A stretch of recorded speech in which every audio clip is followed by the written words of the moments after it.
Mesdames, Messieurs, bonjour. Vous écoutez Zénith Samedi Magazine. Bienvenue à toutes et à tous. Voici le titre.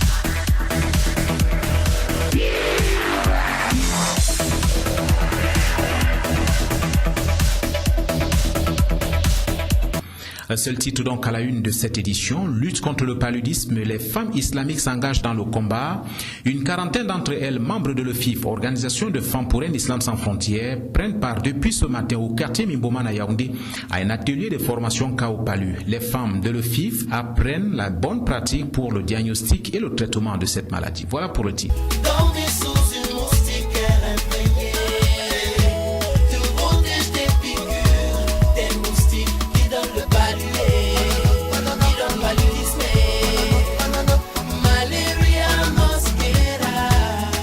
Mesdames, Messieurs, une fois de plus, bonjour. Elles sont 40, elles sont venues des 10 régions du Cameroun. Elles, ce sont les membres de l'Organisation de femmes pour un islam sans frontières.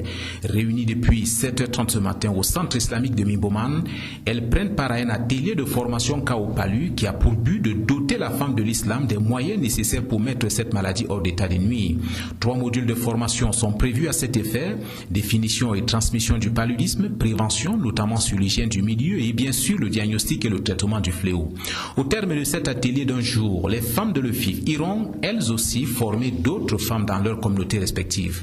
Pour la fondatrice de l'OFIF, Dame Alima, cet atelier correspond bien à l'une de leurs activités. Dans nos multiples activités, nous avons le problème de la santé qui nous préoccupe beaucoup. Et sachant que malheureusement, nous on fait dans la santé, surtout la lutte contre le paludisme, nous avons estimé opportun de saisir l'occasion que Dieu nous a donnée pour pouvoir organiser cette formation afin que beaucoup de femmes qui sont dans toutes les régions du Cameroun puissent venir en profiter et pouvoir transmettre dans leur communauté. Madame, une journée de formation, est-ce que c'est suffisant? Non, là, on ne peut pas dire qu'une journée est suffisante.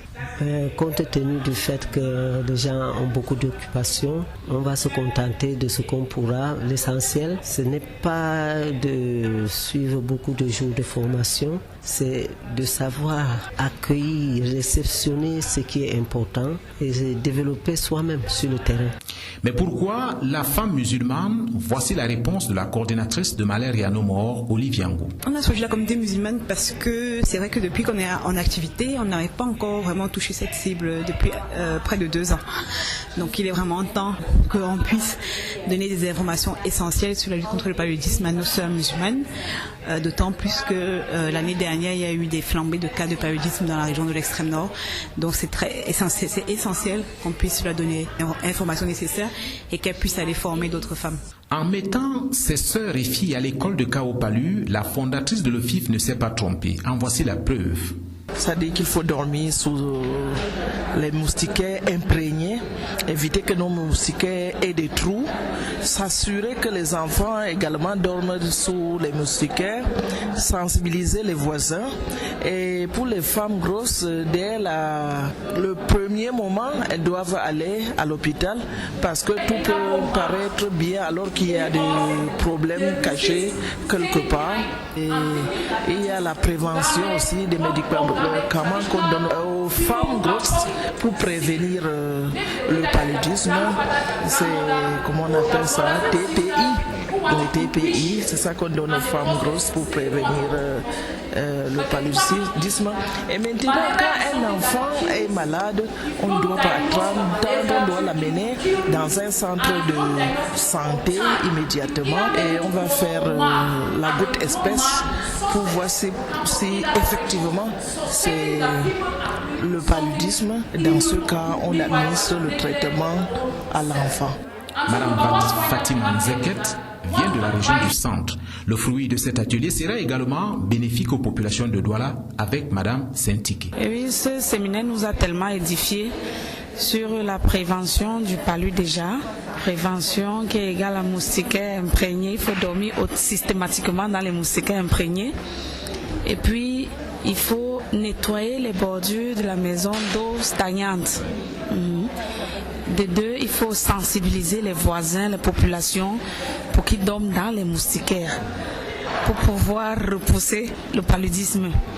et la transmission de la mère à l'enfant, il faut automatiquement prendre en charge la femme enceinte parce que le palu chez la femme enceinte est grave. Contrairement à une personne normale où on regarde la température chez la femme enceinte, dès que la goutte épaisse est positive, c'est déjà grave parce qu'elle porte en elle un fœtus. Vous comprenez donc la gravité des choses. Il faut se rapprocher dans un centre de santé et on aura tous les conseils possibles là-bas. C'est donc ici que s'achève ce journal. À retenir, une quarantaine de femmes musulmanes prennent part depuis ce matin à un atelier Kao Palu. C'est au centre islamique de Mimboman à Yaoundé.